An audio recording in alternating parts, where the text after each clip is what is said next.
Unit 4D, Loan Payments, Credit Cards, and Mortgages. Now this lesson, we will talk about the basics of loans, credit cards, and mortgages. And notice that last word, mortgages, I'm pretty excited about because the whole point of this class is to go through that project and to ultimately lead us to buying a home. So understanding how mortgages works will be critical. Let's start with the basics. As I said, we talk about the principal is the amount of money owed at any particular time. An installment loan, or it's also known as an amortized loan, is a loan that is paid off with equal regular payments. A perfect example of an installment loan is a mortgage. Talk more about that later.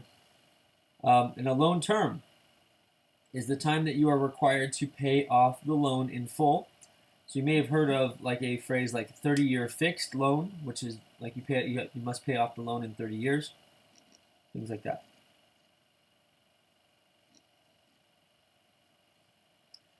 Now, when paying off these loans, it's important to understand that you're going to want to pay them off in installments and try to, obviously the more you pay per month or per week or per year, the less interest you'll have to pay. But this formula here gives you a nice idea of how to pay off your loan in nice, equivalent, hopefully manageable installments, where PMT equals to the regular payment amount. P stands for the starting principal of the loan. APR is your annual percentage rate. You want to try to get that as low as possible. N is the number of payments. Now, usually N is 12 because typically people pay off their loans on a monthly basis. And Y is the loan term in years. Now this formula will be great, and we're going to use it quite often in this class in the next few weeks. So please take note of this special formula. Now, when we talk about the portions of installment, the loan payments are going to go toward the principal and toward the interest. It's going to vary as the loan is paid down. Now, what do I mean by that? Well, what I mean is typically when you start a loan, the very beginning of your loans, you're going to be paying a lot of interest in the very beginning. And that's how loans are generally set up, because your principal is so big that the APR percentage rate is going to really attack that giant principal and cause you to pay a very high amount of interest in the beginning. So early in the term, the portion going towards your loan is going to be relatively high with regard to interest, whereas the portion going towards principal will be relatively low. So whenever you start paying off a loan, if you're only paying off the minimum payments, it gets kind of depressing when you look at the statement, because the statement shows that very little money went towards your actual principal to pay down the loan, and a lot of that money went towards interest. And the reason why that is because, again, it's attacking that principal, that giant principal, but also you're paying for the privilege to borrow that money. So obviously that is their terms, and if you agreed to it and signed the dotted line, then you agreed to it, and you must pay that back as soon as possible. However, the silver lining is, as the term proceeds, gradually interest goes down. The more faithful you are to your payments, every month the interest goes down, down, down, and the more money goes towards your principal.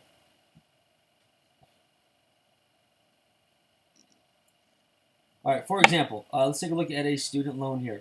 Let's say you have a student loan when you graduated and you owed $7,500. Now let's say on your student loan it has an interest rate of 9%. And let's say the loan term is 10 years. What are your monthly payments? Also, how much will you pay over the lifetime of the loan? And what is the total interest that you will pay on the loan? So again, what are your monthly payments? How much will you pay over the lifetime of the loan? What is the total interest that you will pay on the loan? To calculate the monthly payments, again, we go back to that formula that we saw earlier. And okay, so the principal of the loan, the P here is going to be $7,500. The APR is 9%, but don't put 9, put 0.09. We're doing monthly payments, so N will be 12, as in 12 months per year. And then over here, Y is going to be 10 years because you're supposed to have it paid off in 10 years. So it should look something like this.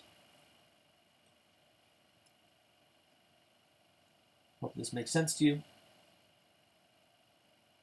Feel free to email or chat any questions towards me if you have any questions on this video.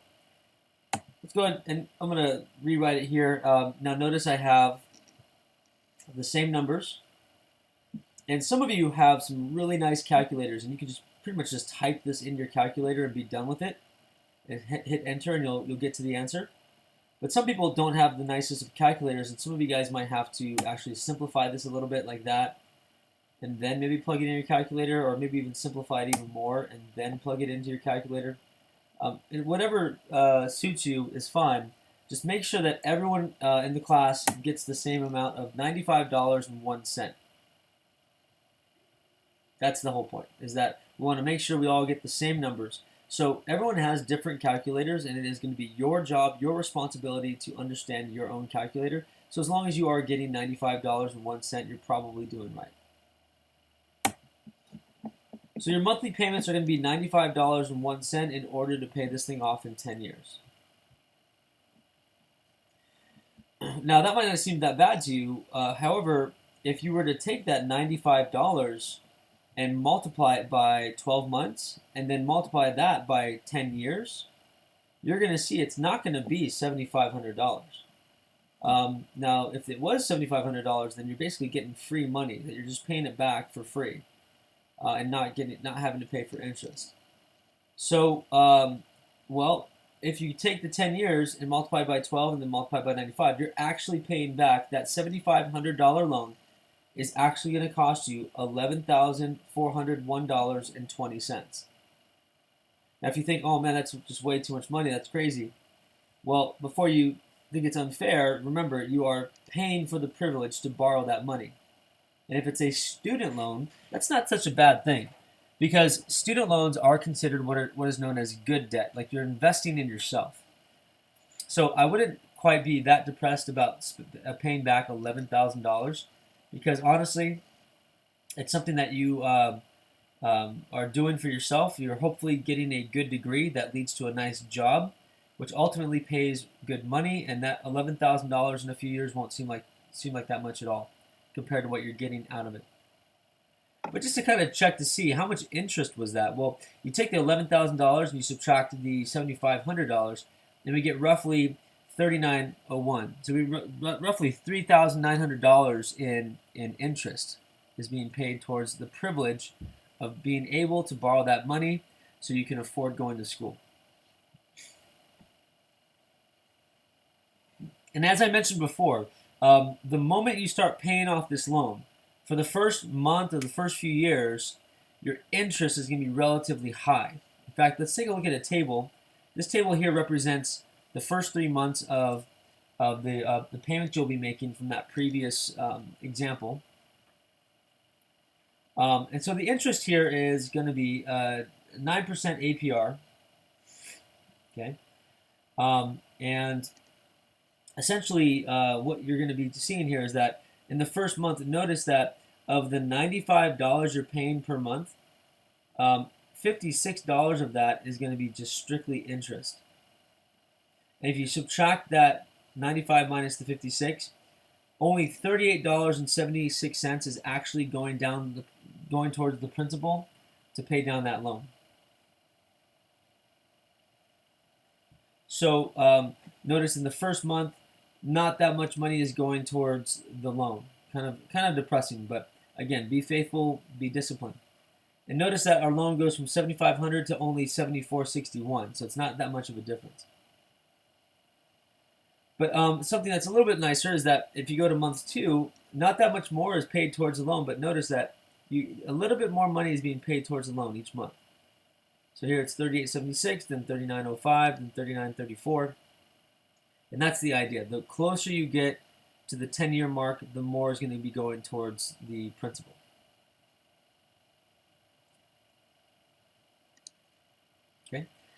Let's talk about credit cards. Now, they are kind of like installment loans. The only difference is, and they're kind of a little bit rascally about this, is that they don't give you any set period of time to pay it off. In fact, credit cards typically like it when you take a really long time to pay off your balance.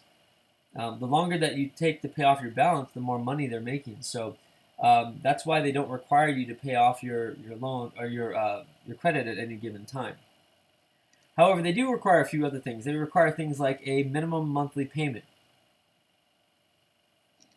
But what's the problem with the minimum monthly payment? The problem is that the minimum monthly payment covers all of the interest and almost no principal. And if you decide to pay the monthly minimum only on your credit cards, not only is it going to take a very long time to pay off, but they are making a ton of money off of you. So let's say you decide to purchase a nice new TV for $1,000, and you only pay the monthly minimum. Then that's going to take you forever. In fact, that $1,000 TV, I would say if you take basically the monthly payments only, the minimum monthly payments, that $1,000 TV will probably take you like 10 years to pay off, and you'll end up spending probably, $5,000, $6,000, $7,000 on that $1,000 TV, and by the time you pay it off, you've already moved on to your next TV. So it's really not worth it to pay the minimum monthly payment. Make sure that you actually have money before you spend money, like that video we saw. So credit card debt. So okay, suppose you have a credit card balance of $2,300 with an annual interest rate of 21%. Now that's a very high interest rate. Now you decide to pay off your balance over 1 year, which will be very good. If you can pay off your balance of 1 year in 1 year of a balance of $2,300, that's actually pretty good. So how much do you need to pay each month to get this accomplished? Well, once again, we take a look at that formula we saw earlier, and we replace P with 2,300. APR here is 0.21. You're paying it off in monthly installments, and you want to do it in 1 year. And keep in mind, guys, that little negative sign right there is essential. Please make sure you include that in your calculator. And in this case, as long as you spend or pay $214.16, you will pay off the $2,300 in 1 year. Again, the credit card company does not want you to do this. The credit card company does not want you to pay this off in in 1 year with $214 a month. I can almost guarantee with a balance of $2,300, they're only going to be asking you to pay like maybe $20, $30 a month. And that's how they get you in the stores. They say, hey, buy this $2,300 brand new state-of-the-art TV. You only have to spend $23 a month. And that's how they get you guys. And they've admittedly gotten me a few times in the past. But let's continue. On to mortgages. This is the ultimate goal of the class, is to understand mortgages and housing and to find ourselves in a position where we can invest in a home at that fits our budget and something that will benefit our family. So in a mortgage, it is like the quintessential installment loan, and it's designed specifically to finance a house. Now, the down payment is the amount of money that you must pay up front. Now, typically, if you want a conventional loan, you must pay 20%. And now that can be quite a bit of money. So, for example, if you have a $500,000 house, which isn't really a lot of money depending on certain markets, that's not a very expensive home. You need to come up with $100,000 to pay up front if you want to get a conventional loan. Now, if you don't have $100,000, they do have programs where you can pay less of a down payment, but then there are penalties or stipulations that are attached to that. And conventional loans, where you actually put the down payment of 20%, they usually give you the best rates and the best rates and the best conditions. So it's going to be to your interest to try to save up that 20% as best you can. Now, there's also something called closing costs. These are fees that you must pay in order to be given the loan. These include appraisals, credit checks. Also, if you want to, be charged as points, let's say if you want to get some what are called discount points to get your rate down lower, you need to pay discount points. Now, as I mentioned earlier in the lesson today, you want to get those rates down as low as possible.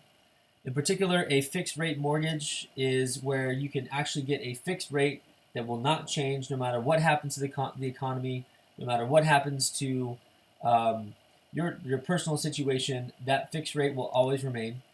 Currently, my fixed rate is around 3.5%, and it's a very good rate, and hopefully I can get it down even lower if the rates go down lower, and that's going to save me a lot of money over the long run. So to try to get that fixed rate down as low as possible is key. But then they also have something called adjustable rate mortgages where the interest rate changes. Now, some people might think, well, why would you do that? Why not get a really low rate fixed? Well, adjustable rate mortgages have their own conditions, and sometimes they're best to use when you're like, let's say, maybe you're starting a business. Usually adjustable rate mortgages start at a really low rate, and if you're confident that you'll be able to pay off that that loan in a short period of time, then an adjustable rate mortgage will save you a lot of money as well. However, they are a little dangerous, so you want to be careful with those adjustable rate mortgages. If you'll notice that these are also called ARMs, A-R-M. If you've heard that before, they are very useful, but they can be very dangerous, so you have to be careful. So let's take a look at an example of which bank will save us more money. Great Bank offers a $100,000 30-year 5% fixed rate loan with closing costs of $500 plus 1 point.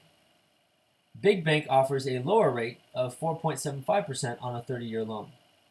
But with Great Bank, closing costs are $1,000 plus 2 points. So with all these numbers in mind, we got to do the calculations. You can't just look at this and say, oh yeah, okay, I can see which one's the better offer. They both are offering you a $100,000 loan, and that's going to be a 30-year fixed rate. However, Great Bank currently looks like they have the higher rate. Big Bank has the lower rate, so far it looks like Big Bank is doing well. But then the closing costs with Great Bank are cheaper, so that's also something to consider. So let's go ahead and take a look at a solution to this. So let's look at the two options. First, let's go ahead and take a look at what will our payments be if I go with Great Bank. So Great Bank, if I plug in the numbers, this very familiar formula, as I said, we'll be using this formula a lot. My monthly payments will be $536.82. If we go with Big Bank will be slightly cheaper, so it'll be $521.65. So far, it looks like Big Bank is winning. We should probably go with Big Bank, right? Which is nice. In fact, it looks like we'll be saving about $15 per month with Big Bank's lower interest rate. But we must consider the difference in closing costs.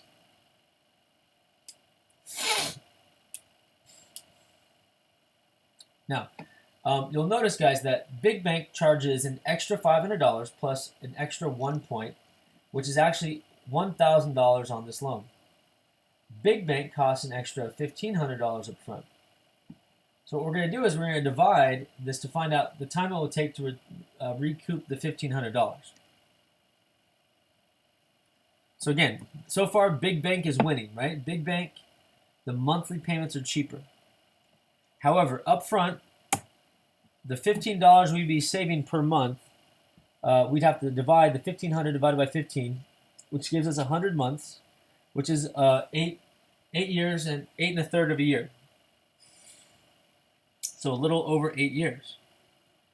Now, okay, well, you might think, well, it's going to take you a little over 8 years to get that money back. So Yes, big bank will charge you less per month, but they're charging you more up front, and it's going to take you more than 8 years to pay it to get that money back. So you might think, okay, well then forget that. I'm going to go with Great Bank.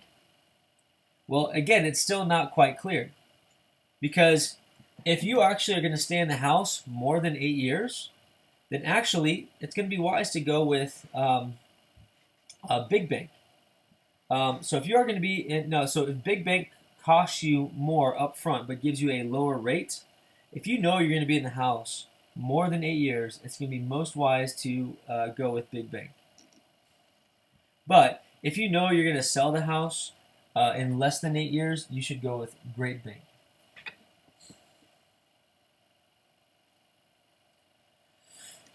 Here's a little graph that's kind of nice to see. It shows you how much is actually being paid towards interest and how much is being paid towards the principal. And as you can see, guys, check it out. In the first couple years, very little is going towards the principal. Most of your money is going towards the interest. A ton of your money is going towards the interest. In fact, look at the 5-year point here.